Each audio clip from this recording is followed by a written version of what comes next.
और बड़ी खबर आ रही है। इस वक्त की बड़ी खबर, न्यूज फ्लो बहुत तेजी से आ रहा है, तेजी से ब्रेक करिए इस वक्त की बड़ी खबर। अभी एक और बड़ी खबर आ रही है, ये देखिए जरा न्यूज। अबू धाबी में फिर धमाके की आवाज सुनाई गई, यानी Iran is going all out. Iran ने कहा था कि इस बार हम करारा जवाब देंगे। ईरान ने कहा था कि हम पिछली बार की तरह नहीं रुकेंगे। अगर आपको याद होगा, कासिम सुलेमानी के बाद भी ईरान ने अमेरिका के बेसिस पे हमला किया था, लेकिन नुकसान नहीं हुआ था अमेरिका को। इसकी वजह से अमेरिका ने जवाबी कार्रवाई नहीं की। यह देखिए जरा इस वक्त की बड़ी खबर। विजय तीनों ब्रेकिंग, तीनों शॉट दिखाई है। विजय तीनों ब्रेकिंग, तीनों शॉट दिखाई है। यह देखिए दुबई, कतर, अबू धाबी, तीनों ब्रेकिंग, तीनों शॉट। यह दिखाइए जरा, गलत शॉट चल रहे दुबई के, मरीना बीच के शॉट्स नहीं है ये।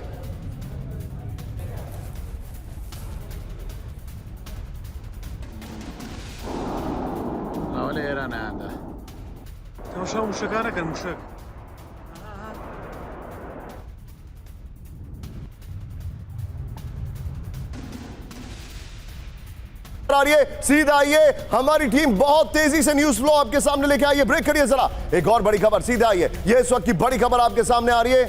ये देखिए, ब्रेक करिए, ये ईरान में अहमदीनेजाद के घर पर हमला। ईरान में अहमदीनेजाद के घर पर हमला, इस वक्त की बड़ी खबर।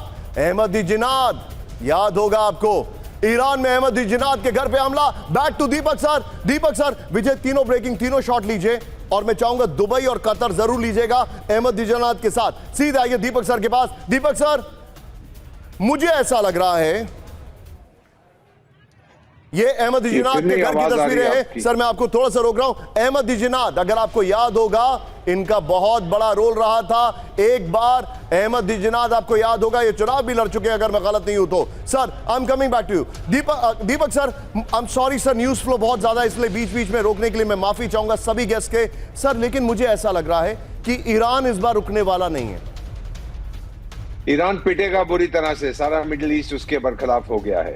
कतार को ठोकने का क्या फायदा था, वो तो मध्यस्थता करने की कोशिश कर रहे। यूएई, सऊदी अरेबिया, सब अब मिलके ईरान नहीं, लेकिन दीपक सर, डिप्लोमेसी की अगर बात की जाए, डिप्लोमेसी की अगर बात की जाए Deepak sir, suicide. Deepak sir, I am sorry, मैं आपसे एक चीज पूछ रहा हूं। डिप्लोमेसी की बात की जाए तो ईरान के पास एक एडवांटेज है। आपको याद होगा, कतर के फॉरेन मिनिस्टर ने कहा, उनसे सवाल पूछा गया थोड़ी देर पहले कि अगर ईरान के ऊपर हमला कर दिया इजराइल ने बातचीत के दौरान तो फिर क्या होगा। ही सेड वो वही गलती करेंगे जो उन्होंने पहले की थी। यहां पर आवाज नहीं आ रही है सर। आपको मेरी, दीपक सर से जो आवाज नहीं आ रही है उसको ठीक करिए। मेरे साथ हमारे एक और खास मेहमान जुड़ चुके हैं, काले सर, उनके पास मैं जाऊंगा। काले सर, एग्रेसर इसमें इजराइल और अमेरिका है, क्या आपको लगता नहीं है कि इस लिहाज से ईरान के पास एक अपर हैंड है? सर का फ्रेम टाइप करिए। नहीं, डेफिनेटली निशान जी आप सही कह रहे हैं, बिकॉज अग्रेसर पिछले कुछ महीनों से यूएस ही रहा है, और इजराइल ने प्रीएम्प्ट करके उन्होंने डिक्लेयर भी किया है कि उन्होंने प्रीएम्प्टिव स्ट्राइक करी है, यानी उन्होंने पहले हमला किया है। देखिए, द इंटेंशन, इन दोनों दुश्मनों का जो आपस का इंटेंशन है वो बहुत क्लियर है, और इसलिए ये एक एग्जिस्टेंशियल लड़ाई है। इस लड़ाई में एक्चुअली न कोई गिव है न कोई टेक है। इसमें एक साइड खत्म होने के पूरे चांसेस हैं। कितना खत्म होगा, पूरा खत्म होगा या थोड़ा सा बच जाएगा, मतलब ये कहना इस समय बहुत मुश्किल है, परंतु ये लड़ाई अंत तक जाएगी। ये हम पहले भी, मैं बहुत बार भी बोल चुका हूं, क्योंकि ये एग्जिस्टेंशियल क्राइसिस है। देखिए, ईरान और इजराइल डायमेट्रिकली ऑपोजिट पोल्स हो गए हैं। It's like positive and negative of electricity. आप दोनों को मिलाएंगे तो डेफिनेटली आग लगेगी। वही सिचुएशन इस समय अभी है। एंड जहां तक ईरान का अटैक मिडिल ईस्ट के कंट्रीज पे है, ये जो दुबई की खबर आई थी, विजय दुबई की खबर मेरे बगल में ब्रेकिंग और शॉट दिखाइए। हमारे जितने भी दर्शक है कैंप 4 पर आइए, दुबई की खबर मेरे बगल में दिखाइए, ब्रेकिंग और शॉट। लेकिन हमारे जितने भी दर्शक है, एक चीज को समझिए, आज की सबसे बड़ी खबर क्या है? आज की सबसे बड़ी खबर है कि ट्रंप ने कहा है कि वो रिजीम चेंज करना चाहते हैं। ट्रंप होते कौन है डिसाइड करने वाले कि वो रिजीम चेंज कर दें किसी भी कंट्री में? उन्होंने मादुरो के साथ यह किया, सद्दाम हुसैन के लिए बकायदा माफी मांगी, कोई वेपन ऑफ मास डिस्ट्रक्शन नहीं है। I am not batting for Iran. लेकिन बड़ी खबर ब्रेक करिए इस वक्त, एक और बड़ी खबर, दुबई के बाद एक और बड़ी खबर ब्रेक करिए इस वक्त की बड़ी खबर। यह देखिए जरा, ईरानी सेना का नया बयान। यह देखिए जरा, ईरानी सेना का नया बयान। सेना प्रमुख जनरल आमिर पर हुआ हमला, यह खबर है हमारे पास।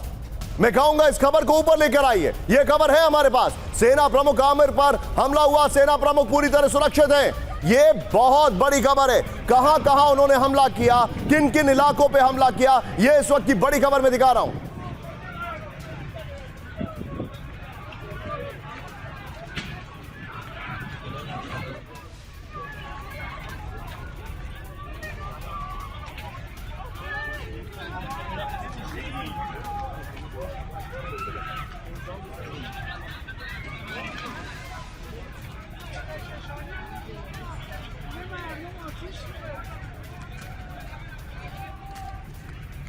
ब्रेकिंग और शॉट को बगल में रखिए, इस हमले की टाइमिंग पर बात करते हैं। सीधा आइए तेजी से इजराइल की हमले की टाइमिंग जरा देखिए। इजराइल और अमेरिका, अब तो मैं कहूंगा क्योंकि खबर छन छन कर पूरी तरीके से फिल्टर डाउन हो रही है। ये देखिए टिकर पे, चलने दीजिए प्लीज, टिकर को मत हटाइएगा, ये चलने दीजिए टिकर पर। ये बड़ी खबर हमारे दर्शकों को दिखाई जा रही है। ये देखिए विजय, बगल में ब्रेकिंग और शॉट चलाइए जो अभी अभी खबर आई है। ट्रंप की ईरान को खुली धमकी के बाद हमला हुआ है, नंबर 1। नंबर 2, जिनेवा बैठक के कुछ घंटे के बाद इजराइल का हमला हुआ है। नंबर 3, यूएसएस जेराल्ड फोर्ड के मिडिल ईस्ट आने के कुछ देर के बाद हमला हुआ है। नंबर 4, पीएम मोदी का दौरा खत्म होने के कुछ देर के बाद, पीएम मोदी का इजराइल दौरा खत्म होने के कुछ देर के बाद यह हमला हुआ है। यह इस वक्त की बड़ी खबर में दिखा रहा हूं।